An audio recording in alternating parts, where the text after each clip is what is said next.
Saudara, jalan menuju Satuan Transmisi Pagar Alam yang berada di Kerinjing, Kecamatan Dempo Utara, yang sebelumnya rusak, kini sudah diperbaiki.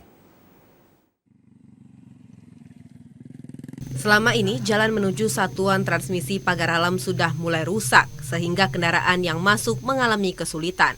Biasanya di musim hujan, jalan akan berlumpur sehingga sulit untuk dilintasi. Selain itu juga petani kesulitan untuk menjual hasil pertanian mereka. Namun, kini pemerintah Kota Pagar Alam telah melakukan perbaikan jalan sepanjang 5,3 km yang juga merupakan akses petani. Penanggung jawab Satuan Transmisi Pagar Alam Badarudin berterima kasih kepada pemerintah Kota Pagar Alam yang telah memperbaiki jalan sehingga aktivitas berjalan lancar.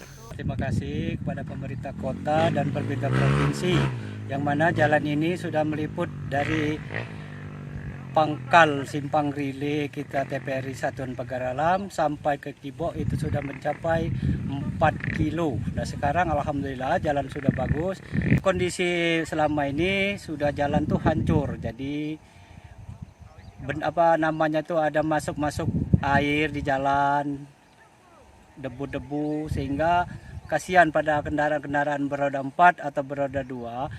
Nah, dengan ini kita sama-sama menjaga, baik warga setempat, kita yang stasiun di TPRI Pagar Alam Rile Kerinjing maupun pemerintah. Dengan demikian jalan kita akan rapi dan akan lama pemakaian.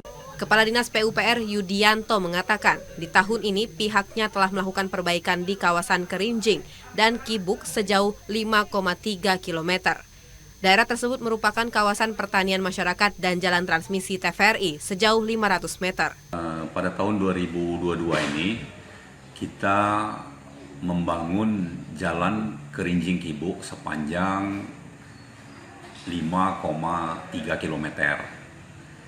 Nah, ini jalan ini termasuk akses jalan pertanian. Masyarakat di daerah Kerinjing ini banyak bercocok tanam hortikultura. Jadi kemungkinan biaya angkut kalau jalan itu rusak besar, tinggi ya. Nah, dengan adanya pembangunan jalan yang akan kita rehab ini, kemungkinan besar akan memperkecil biaya transportasi. Nah, di samping itu juga ada yang mengarah ke pemancar TPRI ya, stasiun pemancar ya, stasiun pemancar TPRI sepanjang 500 meter juga kita perbaiki. Tommy Adi Tobari, TVRI Sumatera Selatan melaporkan. Cabai naik hingga